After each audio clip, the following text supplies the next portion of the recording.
এই যে ছোলার ডালের মশলা কষা হচ্ছে। সর্ষের তেলে জিরে, শুকনো লঙ্কা ফোড়ন দিয়েছি, তেজপাতা ফোড়ন দিয়েছি, দিয়ে আদা বাটা, কিশমিশগুলো দিয়েছো, কিশমিশ দিয়েছি।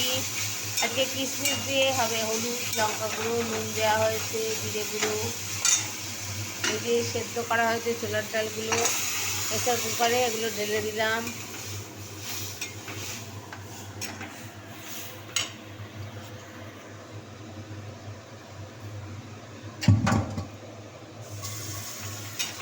এবার ছোলার ডালটা ভালো করে নেড়ে দেওয়া হবে, কিছুক্ষণ ফুটুক, তারপর নামিয়ে নেওয়া হবে।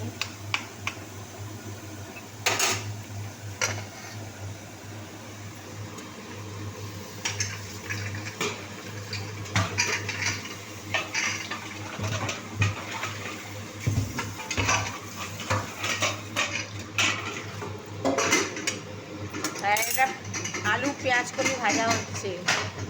সাদা তেলে কালো জিরে ফোড়ন দিয়ে আলু দিয়েছি, একটু ভাজা ভাজা হয়েছে, তারপর পেঁয়াজ কলি দিয়েছি, তারপরে নুন হলুদ দেবো, দিয়ে ভাজা ভাজা হবে। এটা আলু পেঁয়াজ কলি ভাজা হবে হচ্ছে। আর এটা ছোলার ডাল রান্না হচ্ছে, হয়ে গেছে, একটুখানি ফুটলে নিভিয়ে দেবো। আর এই এখানে ডিম সেদ্ধ করা হয়েছে, এগুলো 3টে ছাড়িয়ে রাখা হবে। 4টে ডিম সেদ্ধ দিয়ে, একটা ফ্রিজে আছে, আজকে 3টে দিয়েছি। এই ছোলার ডাল হচ্ছে।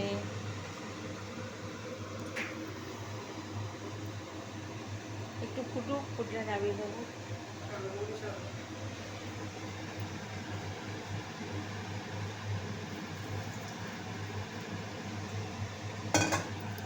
আর এই ধনে পাতার বড়া ভাজা হবে। ধনে পাতাগুলো কুচি কুচি করে কেটে দিয়েছি। আর চালের গুঁড়ো দিয়ে একটা ব্যাটার তৈরি করেছি, একটু নুন দিয়েছি, আর কাঁচা লঙ্কা কুচিয়ে দিয়েছি। ধনে পাতার বড়া ভাজা হবে। ছোলার ডাল কিরকম ফুটছে দেখো, টকবক টকবক করে একটু নেড়ে দিই।